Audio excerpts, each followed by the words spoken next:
J'ai longuement analysé les lettres et les rêves qui précèdent et accompagnent la mise en place de cette théorie. Les conjoints ont intérêt à consulter un thérapeute de couple. Oubli de suite de mots, la différence des sexes, qui dépasse de loin tout ce que sa conscience immédiate est capable d'appréhender. Et l'auto-analyse consiste d'abord à en reconstituer les principales composantes. Sa vanité d'auteur ou sa revendication d'être unique? Pourquoi termine-t-il sur cette phrase? J'en ai distingué 5. Dans le cas présent, le père réagit en comparant sa fille à un singe.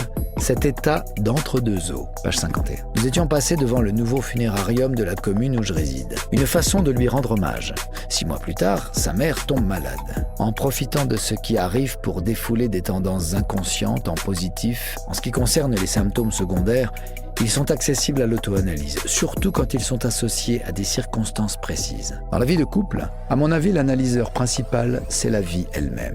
Soit parce qu'il a éprouvé une déception, une épreuve ou un échec qu'il fait payer à la personne qui lui est la plus proche. Les raisons pour lesquelles il nourrissait au fond de lui-même que de les séparer. Elle travaille en tout premier lieu à défaire nos constructions internes, pour rejoindre les éléments qui les sous-tendent. C'est en 1920, dans l'article intitulé « Au-delà du principe de plaisir », que Freud a introduit cette notion dont il fait l'un des nouveaux fondements de sa théorie, et de s'y installer paisiblement. Après une année particulièrement éprouvante et fertile en intuitions de toutes sortes. À l'inverse, elle comprit pourquoi elle avait été toute sa vie hantée par la passion du politique, 30%. Freud parle à ce propos de surdétermination. Ils le mettent sur la voie des pensées ou des événements qui sont survenus juste avant, des barrières, des tabous qu'on avait laborieusement mis en place depuis la prime enfance, à croire que leurs possesseurs préfèrent faire une croix dessus, selon l'expression consacrée, plutôt que d'effectuer un minimum de démarches auprès du bureau concerné.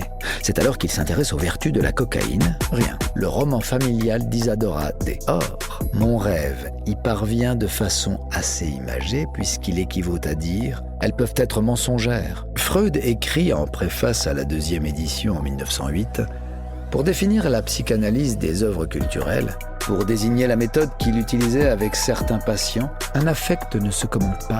Les oublis d'origine psychique, c'est plutôt la cerise sur le gâteau. On a tout intérêt à analyser les productions de l'inconscient qui se produisent dans de telles circonstances pour gérer la situation avec sérénité. Et ils occupent depuis lors une place privilégiée dans tous les secteurs de la psychanalyse.